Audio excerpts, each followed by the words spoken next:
하루에도 수백 개씩 쏟아지는 경제 뉴스들. 복잡하고 재미없고 깊이가 없어서 실망하셨습니까? 복잡한 건 쉽게, 쉬운 건 재밌게, 재밌는 건 깊게 전해드립니다. 언더스탠딩. 유튜브에서 언더스탠딩을 검색하세요. 바로 우리 스마트 시티에 대한 공부로 이어지겠는데요. 저희는 전문가만 모시기 때문에 사실 스마트 공장 연구하시는 분께 시티도 물어봐도 다 대부분 아시는데 또 다 분야가 나눠져 있어요. 저는 그래도 그럼요. 지식의 최첨단 아니면 섭외를 안 하지 않습니까? 그래서 또 네. 스마트 시티 담당 하시는 분을 따로 모셨습니다. 한국전자기술연구원에 이분은 자율지능 IoT 연구센터에 계시네요. 야. 성낙명 팀장님 어서 오세요. 네, 안녕하세요. 안녕하세요. 네. 스마트 시티를 만드시는 분입니까? 그러니까 시티를 CT를 만드시는 거예요? 정확히 말하면 도시를 만드는 것은 아니고 네. 이제 스마트 시티를 위해서 필요한 ICT 기술들을 연구하는 부서라고 보시면 되겠습니다. 아. 스마트 시티가 뭔지부터 좀 일단은 좀 알면 네네. 될 좋겠는데 성 팀장님께서 네. 최근에 스마트 시티 솔루션과 관련해서 했던 일, 네네. 그 얘기를 그냥 해주세요. 뭐 차라리, 듣기로는 예. 뭐 코로나 역학조사에도 이 솔루션을 쓰셨다고 들었고, 네. 네. 또 어디 뭐 주차 혼잡도 예측하는 것도 하셨다고 했는데 어떤 건지 한번 설명해 주시면 네. 저희가 사례를 아예 설명해 스마트 주시면 시티구나 알 수 있을 것 같습니다. 네, 알겠습니다. 그러면은 저희가 이런 기술들을 활용을 해서 스마트 시티 측면에서 네. 이렇게 보일 수 있을 만한 서비스들을 조금 네. 연구를 좀 한 건데요. 네. 이제 첫 번째로 방금 말씀하신 것처럼 코로나19 역학조사 지원 시스템이라는 시스템이 있습니다. 예. 그 시스템 같은 경우는 이제 사실 코로나19가 굉장히 국내에 유행을 하게 되면서 네. 이제 사실은 확진자들이 발생을 하면 그 발생한 확진자들에 대해서 이제 관리를 하고 이게 더 이상 전파되지 않도록 이렇게 사실은 방역 활동을 이렇게 좀 중시해서 이렇게 정부 차원에서 주도를 해왔는데요. 예. 사실 이 코로나 초기 때는 이 체계가 정확히 만들어지지 않았습니다. 그렇다 보니까 확진자가 이렇게 발생을 했을 때 이 확진자가 움직인 동선을 가지고 방역 활동을 하고 이제 좀 접촉에 대한 알림 같은 것들을 예. 이제 다른 사람들한테 이렇게 전달을 해야지만이 그렇죠. 이 감염병 확산을 막을 수가 있는데 그런 체계가 사실은 이렇게 시스템화된 것이 없었습니다. 그렇다 보니까 이제 실제로 이 역학조사관들이 어떻게 역학조사를 했냐면 이동통신사의 이 확진자의 움직인 동선 경로를 달라고 해서 공문으로 요청을 했어요. 그리고 마찬가지로 이 사람이 카드 결제한 내역을 또 카드사에다 공문으로 요청을 한 거예요. 예. 그러면 그 데이터를 결국은 파일 같은 걸로 이렇게 전달을 받아가지고 예. 조사관들이 파일에 있는 값을 직접 다 보면서 체크를 한 거예요. 2주 동안에. 사람이 일일이 네. 그 수기로 쭉 뽑아놓고? 네. 그 파일 보면 여기는 청량리, 면목동 이렇게 나오지 않잖아요. 네, 맞습니다. 그거를 지도상의 좌표랑 매핑을 해가면서. 42.27 와. 거기 어디? 그걸 그 사람이 다 했어요, 처음에. 네, 맞습니다. 초반에는? 여기 면목동 갔다 오셨네. 그 다음에는 38점.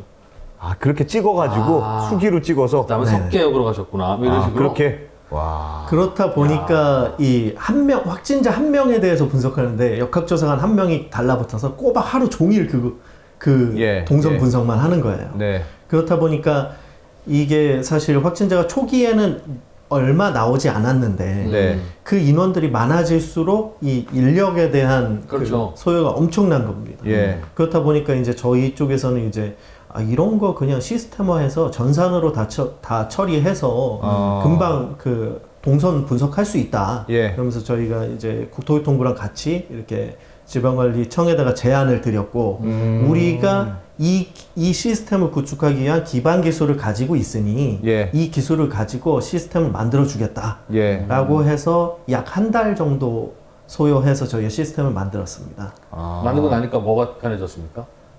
일단은 기존에 이제 공문 보내서 받던 거를 예. 이제 경찰청의 승인 절차 그리고 이동통신사 또 여신금융협회 통해서 이제 카드사 22개 카드사 가던 그 공문 체계를 전자 체계로 그냥 바꿔버렸어요. 오케이 동의 바로 온다 이거죠? 네, 맞습니다. 예. 문자 딱 와가지고 신청 왔네? 동의하면 바로 그다음부터 가져오는 거. 처리가 됐고 가져오는 것 자체도 어. 아예 시스템을 망을 붙여버렸어요 다.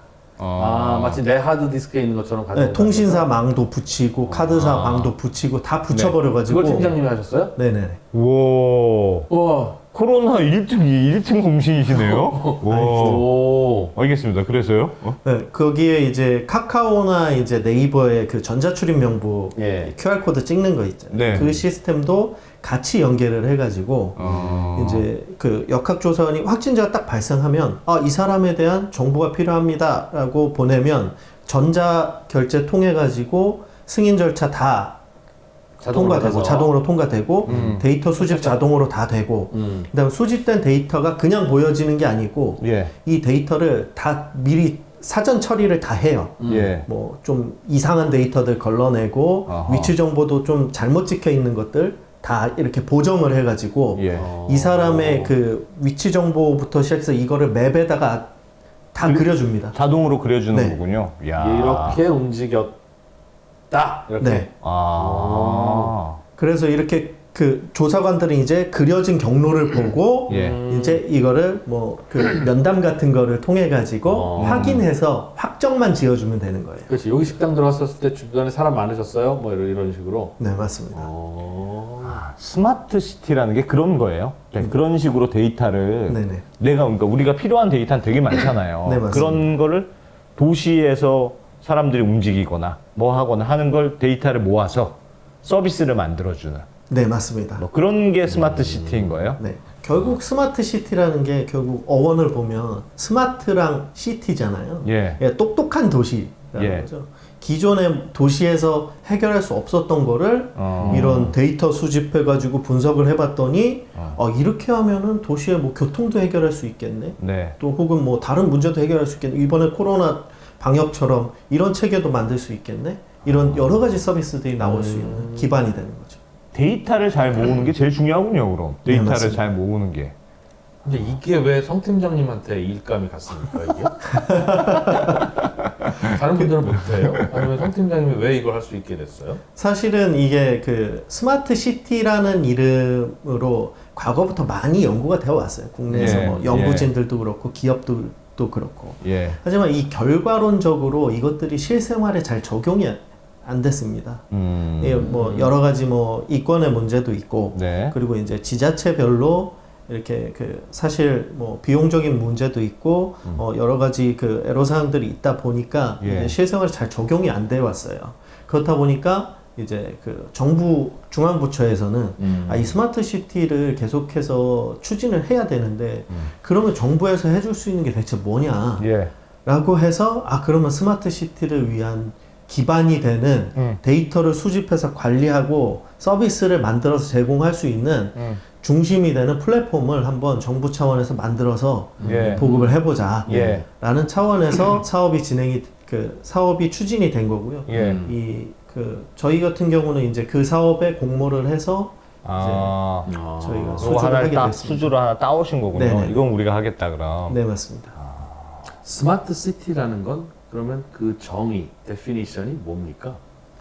스마트 시티라는 게 사실 정의가 굉장히 좀 애매모호해요. 똑똑한 도시라는 건데 결국은 뭘 똑똑하냐라고 볼 네. 거냐잖아요. 예. 그러면은 어떻게 똑똑하게 만들 거냐라는 게 관건이죠. 그렇다 보니까 기존의 도시들 그냥 뭐 말 그대로 시설물이 있고 그리고 뭐 거기에서 생활하는 사람이 있고 그러면은 이것들을 잘 이렇게 모니터링하고 그다음에 여러 가지 정보를 가지고 분석할 수 있어야 되기 때문에 여러 가지 ICT 기술 그 첨단 정보 기술들이 이제 도시에 하나씩 적용이 되기 시작하는 거죠. 예. 그래서 사물 인터넷 기술 같은 것들이 적용이 돼서 뭔가 도시에서 발생하는 뭐 도시 인프라 그러니까 뭐 상하수도부터 가스 그리고 시설물에서 사용되는 에너지 그리고 움직이고 있는 교통과 관련된 뭐 차량이라든지 신호등이라든지 이런 여러 가지 사물들의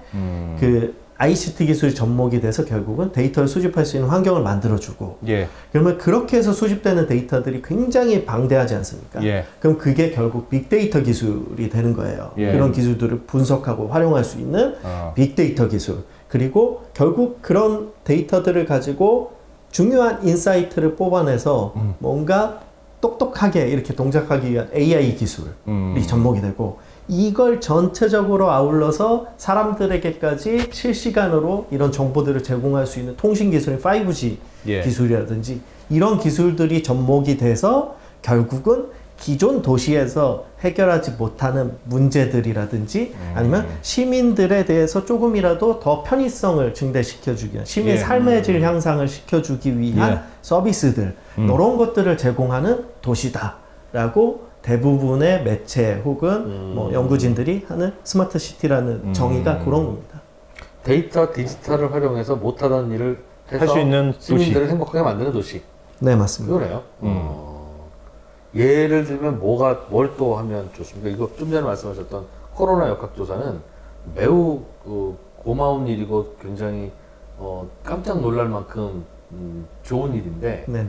이런 건 평소에 자주 쓸 것 같지는 않고 네, 맞습니다. 평소에 쓸만하고. 평소에 스마트 시티는 이런 게 돼. 음. 예를 들면 이런 어떤 게 있을까요? 결국은 사실 그 시민한테 가장 와닿고 경제적인 효과가 바로 눈에 보이는 게 결국은 네, 교통 문제 예. 해결이거든요. 예. 그렇다 보니까 요새 교통 같은 경우는 기존에는 거의 차량들 위주로만 네. 도로 상황이 진행이 됐다고 하면 최근에는 이제 그 여러 가지 스마트 모빌리티들이 많이 나오지 있어요. 않습니까? 예. 뭐 킥보드도 있고 예. 전기 자전거도 예. 있고 그렇다 보니까 그러면은 뭐 그러면 내가 지금 집에서부터 나와서 목적지까지 가야 되는데 네. 어떤 경로로 해서 가는 게 가장 좋을까? 음. 그러면은 기존에는 내 자차로 갈 때 내비게이션 가지고 네. 최적 경로하는 네. 그런 것들이 ICT 기술의 접목이었잖아요. 예. 그럼 이제는 집에서 나와서 내가 자가용을 타고 가지 않고 대중교통을 이용해서 예. 가는 거예요. 예. 그럼 대중교통을 이용해서 갈 때 분명히 나의 집 위치에 따라서 뭐 지하철역이 가까울 수도 있고 네. 버스 정류장이 가까울 수도 네. 있죠. 그러면은 거기까지 가는 동안에 음. 그 킥보드 같은 거, 공유 킥보드 같은 거를 타고 가는 게 여기는 빠릅니다. 제일 베스트다. 제일 빠르고 비용도 적게 듭니다. 그리고 여기에서는 이어서 뭐 버스를 타서 여기까지 가시면은 이후에는 이 버스 내리는 데서부터 또 다시 공유 자전거를 타고 간다든지 이런 식으로 뭔가 이동 수단들 여러 가지를 연계해서 교통 상황과 같이 보고 연계를 해서 서비스를 제공하는 결국 이게 중요한 이유가 뭐냐면 결국은 자율주행 차량 같은 경우 요새 많이 나오고 있지만 아직은 예, 예. 그렇게 활성화 덜 됐잖아요. 이게 결국은 자율주행 차량이 활성화되면 핵심이 되는 서비스 중에 하나예요. 그러니까 내가 가는 거리 그리고 나의 현재 위치를 감안해서 자율주행 차량들이 미리 중간중간 경로에 대기를 해주는 거예요. 그러면은 기다릴 필요 없이 나는 그냥 집에 나와서부터 그냥 쭉 갈 수 있는. 그렇죠. 그러면 이제 사실 교통 상황을 전반적으로 다 관리를 해줄 수 있는 거죠. 그런 게 만들려면 어떤 데이터들이 필요한 거예요? 결국 다 데이터를 다 모아야 되는 거예요. 그럼 킥보드 데이터, 네. 버스 데이터, 몇 시에 와서 몇 시가 가고 네. 얼마나 비어 있고, 그럼 뭐 그런 데이터를 다 모아야 되는 거네요. 그러니까 네, 그게 그런 데이터를 다 이게 사실 정말 나이스한 서비스가 되려면 예. 그런 데이터는 가장 기본적인 거고요. 예. 거기에다가 추가로 현 시점의 유동인구 그러니까 유동인구 데이터라든지 교통량 정보, 신호 정보 이런 것까지 다 모아서 이렇게 큰 그림으로 보고 AI 분석을 해줘야지 이게 정말 나이스한 서비스가 되는 거죠. 요즘은 많이 했어도 예를 들면 집에서 택시 타고 나가면 집에서 뭐 택시를 부르고 나가서 기다렸다가 뭐 타고 가면 그 다음에 전철은 언제 올지는 또 혼자 봐야 되고 이러는데 네네. A, B 딱 연결하면 최적의 코스, 뭐 최단거리 코스, 가장 저렴한 코스 뭐 나온다는 거죠. 네, 맞습니다. 근데 지금 내비게이션도 약간 그런 게 있는 것 같은데. 진화하고 네. 있어요. 네, 근데 점점 진화하고 조금 있죠. 더 그거보다는 지금 있는 내비게이션보다는 조금 더 진화할 것이다. 네. 예. 좋네요. 이런저런 데이터들을 다 모아서 다양하게 쓸 수 있을 것 같은데, 뭐 직접 하신 일 중에 네네. 코로나 역학조사 그것만 하셨어요? 최근 몇 년간? 아니죠. 네. 도발적인 질문이었네. 여러 가지 고민을 많이 했었는데 네. 저희가 사실은 이런 사실은 이 기존의 스마트 시티가 이렇게 그 보시면은 스마트 시티라는 명목 하에 여러 도시들에서 많이 사업들을 추진을 해왔습니다. 네. 예. 그런데 이 사업들이 대부분 산발적으로 이렇게 벌어졌어요. 그렇다 보니까 하나의 서비스를 개발하면은 예. 그 서비스를 관리하는 사람은 그 서비스만 관리하는 거예요. 또 다른 서비스 개발하면 또 이걸 다른 쪽에서 관리를 하고. 네. 예를 들면 그럼 예를 들어서 뭐 상하수도 뭐 검침 관리를 한다. 예. 그럼 그거는 그쪽 그 수도 정보를 가지고 있는 이 시스템을 하나 만들어 가지고 관리를 하는 거예요. 그리고 뭐 에너지 사용량을 모니터링 한다. 그럼 이것도 마찬가지로 그렇게 서비스 플랫폼을 구성해서 만드는 거죠. 그게 예. 서로 결합되면 더 좋은 게 있습니까? 결합되면 더 좋죠. 그러니까 결합이 안 되면 그냥 딱 이 관리만 하고 그렇죠. 끝나는 거예요. 예. 아. 네. 그렇다 보니까 뭐 예를 들어서 뭐 내가 이제 도시 정책을 세워야 돼요. 예. 도시 정책을 세워야 되는데 그러면은 나는 이제 그 사람들이 많이 다니는 교통 문제를 해결하고 싶어요. 그러면 단순히 이게 시간대별로 교통 상황들을 보고 이 시간대는 여기 많이 몰리니까 네. 여기는 조금 뭐 도로를 늘려야 돼. 혹은 아니면 여기는 통행량이 적으니까 신호등을 이렇게 좀 그 빠르게 바뀌게 해서 예. 이렇게 좀 지나가게 해주면 좋겠다. 예. 뭐 이런 식으로 조절을 함에 있어서 그러면 이게 하나의 시스템 상에서 이렇게 분석을 하지만 여기 추가적으로 들어올 수 있는 정보들이 많으면 예를 들어서 이 시간대에 여기에 교통이 혼잡한 이유가 사실은 도로의 구조적인 문제가 아니고 여기 주변에 있는 건물이 이 건물 예를 들어서 뭐 예술의 전당 같은 공연이 많은 건물인 거예요. 예. 그럼 공연을 관람하러 오는 사람들이 많기 때문에 여기가 막히는 거죠. 그렇죠. 예. 네. 예. 그리고 이게 계절별로, 시간대별로, 다르죠. 날씨별로 아. 다 다를 수가 있어요. 네. 아. 그렇다 보니까 여러 분야의 데이터들이 결국은 같이 이렇게 엮여져야지만 정말 제대로 된 환경 분석이 가능한데 얼마나 혼잡할지를 예상하려면 네네. 그냥 단순히 지금 많아요 위성 보고 지금 차가 많이 모여 있네요 그것만 가지고 하는 게 아니고 네네. 공연 정보라든가 날씨 정보라든가 뭐 이런 것들까지 다 감안해서 그래야 하루 전에 예상도 되고 예술의 전당 앞을 트럭이 지나가도록 코스를 짤 거냐 아니냐를 미리 그 전날 화물 트럭 그러네요. 사고에서는 파악할 수 있겠죠. 네, 맞습니다. 그래서 거기서 AI가 들어가는 거군요. 네네. 여러 변수를 집어넣어서 분석한다. 네. 그렇다 보니까 이제 저희가 했던 게 주차 혼잡도를 네. 예측하는 서비스를 개발한 그건 거예요. 뭔데요? 예, 좀 전에 말씀드린 것처럼 이렇게 도로의 교통 정보를 기존의 정보들을 이렇게 계속 모아서 분석을 하고 예. 날씨와 계절 변화까지 그리고 그런 상황에서 이제 주차장에 얼마나 자리가 있었는지 이런 것들을 저희가 계속 모니터링을 했어요. 예. 그래서 성남시 공영주차장을 기준으로 해서 저희가 이제 이 시간대에 이쪽에 미리 주차 혼잡이 예상이 되니 이제 다른 주차장을 이용하는 것이 좋겠다라는 이런 거를 뽑아내는 혼잡도 서비스를 저희가 이제 개발을 했습니다. 기상도 같은 거네요. 기상도. 네, 맞습니다. 여기 오늘은 날씨가 좋을 것 같아요. 여기 혼잡할 것 같아요. 이렇게. 네. 과거의 날씨별로 주차장들이 어떤 주차장이 얼마나 붐볐는지가 데이터가 있으니 네네. 그거를 이제 내일 날씨 예측해서 넣어주면 바로 나오네요. 네, 맞습니다. 그렇다 보니까 사실은 이걸 개발하면서 확장을 고려를 한 거예요. 네. 그러니까 뭐 카카오나 뭐 티맵이나 뭐 이런 내비게이션 그 회사들이랑 같이 연계가 되면은 예. 이게 실시간의 교통 상황에 따라서 이제 예측된 결과와 현재 그 주차 정보를 다 감안을 해서 내 목적지를 찍었을 때 여길로 알려주는 게 아니고 여기에 주차장에 자리가 없을 확률이 높으니 아예 이쪽으로 안내를 그거 해주고 재밌네. 그게 단순히 주차장의 위치만 안내를 해주는 게 아니고 예. 요쪽으로 가려는 경로랑 요쪽으로 가려는 경로랑 교통 상황이 좀 차이가 날 수 있어요. 그럼 애초에 여길로 빨리 가기 위한 경로로 이렇게 안내를 해주는 식으로 해서 교통 상황도 좀 해결을 하고 그리고 사람들도 좀 편하게 이용할 수 있는 그런 식으로 우리 서비스를 팀장님 티맵으로 가셨어야 됐네. 티맵으로. 야. 티맵에서 영입 제한 안 들어왔습니까? 아직 그렇게 홍보는 안 해서 이런 것들을 아, 그래요. 이런 거 만들다 보면 네. 네. 뭐 무궁무진하게 다양한 서비스가 가능할 것 같아요. 데이터가 주어지기만 하면. 네네네. 그런데 실제로 하다 보면 뭐가 제일 불편하거나 걸림돌이 잘안 되는 거? 안 되거나 안 나가거나 진짜 내가 이것만 해결하면 될 것 같은데 이게 네네. 진짜 안 되네. 그냥 내가 국회로 갈까 이런 생각 드시는 타이밍이 언제예요? 사실은 예. 이 기술적으로 어려운 게 없지는 않습니다. 예. 당연히 기술적으로 뭐 인공지능 기술 같은 것도 아직 발전 중인 기술들이잖아요. 예. 어렵지는 않아요.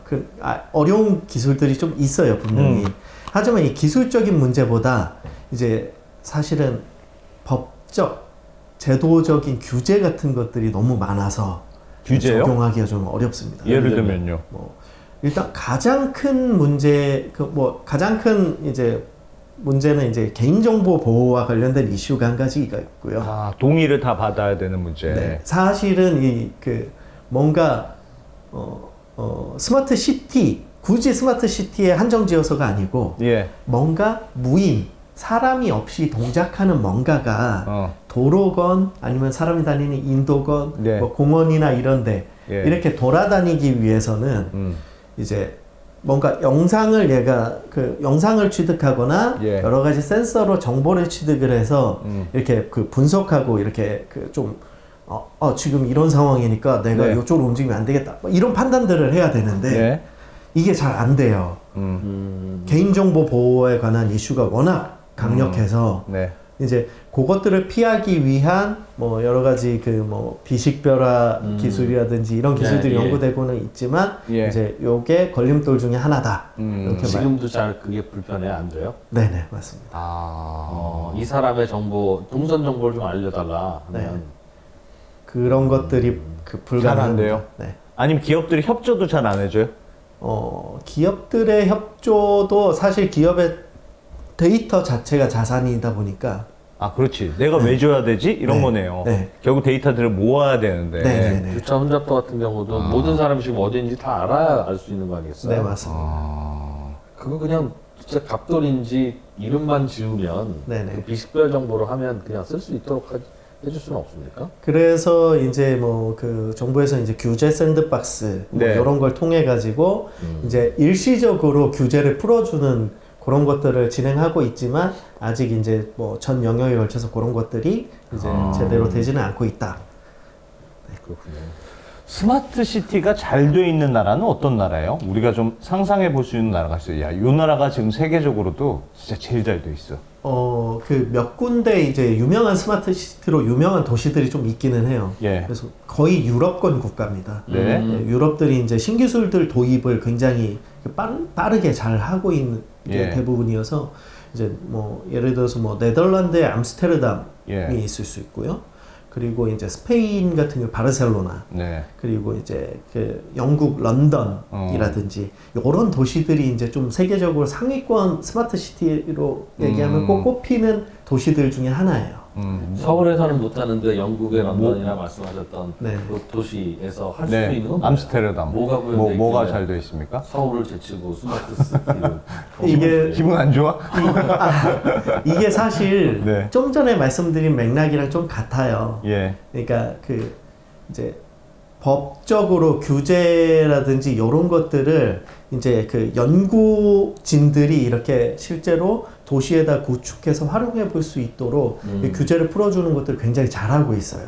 그런 유럽권 국가들은. 네. 그렇다 보니까 새로운 기술들 바로 이렇게 도입해가지고 한번 어떤 정도의 영향을 미칠 수 있는지 이렇게 예. 분석도 해보고 예. 그리고 시민들의 참여가 굉장히 자유롭습니다. 내 개인정보 니네가 써라. 그런 것도 있고요. 시민들이 아이디어도 굉장히 많이 내요.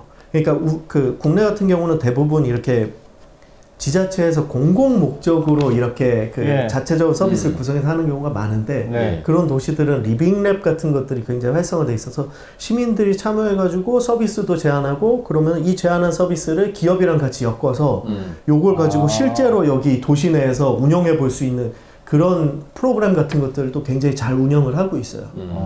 그래서 특히 암스테르담 같은 경우는 국내에서는 지금 이런 식으로 적용하기 힘든 상황인 거 딱 들어보셔도 아실 거예요.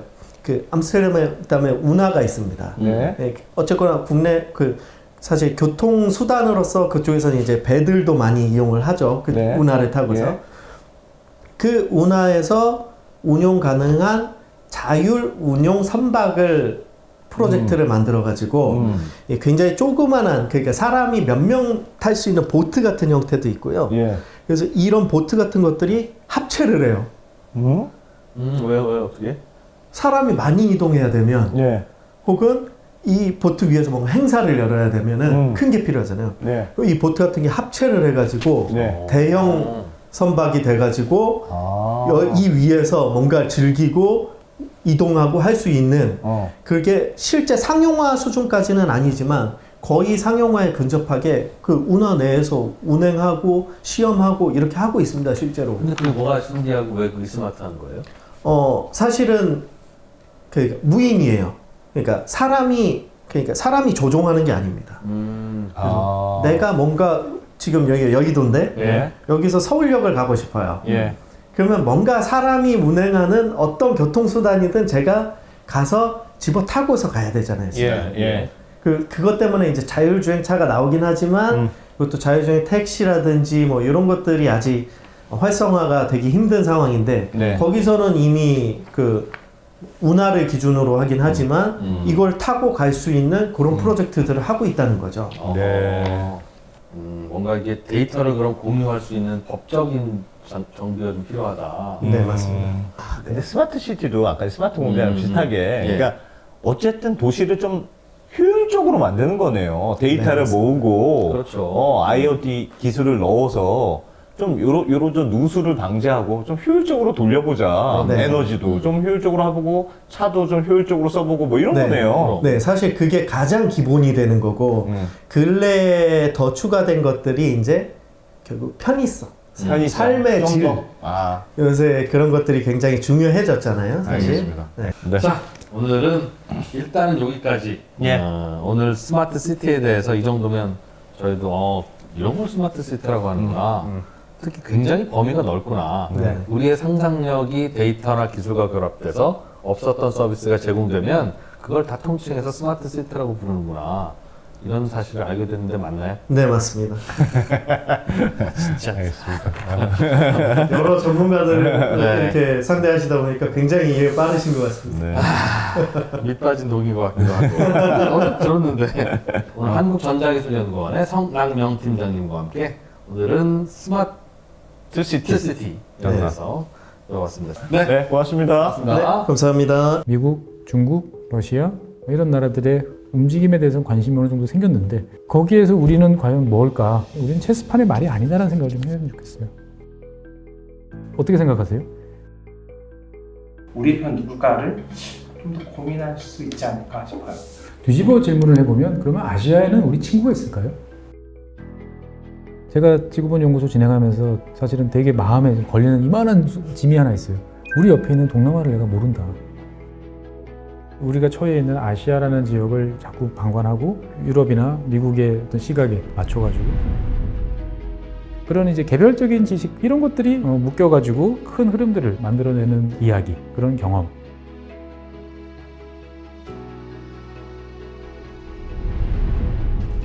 작고 잡다한 지식이라도 그것들을 절대 무시하지 말라. 나는 그건 되게 긍정적이고 그런 지식들을 연결해서 말 그대로 위즈덤이잖아요. 정말 현명해지고 뭔가 남들하고는 좀 차별화된 그러한 관점 그리고 그러한 비전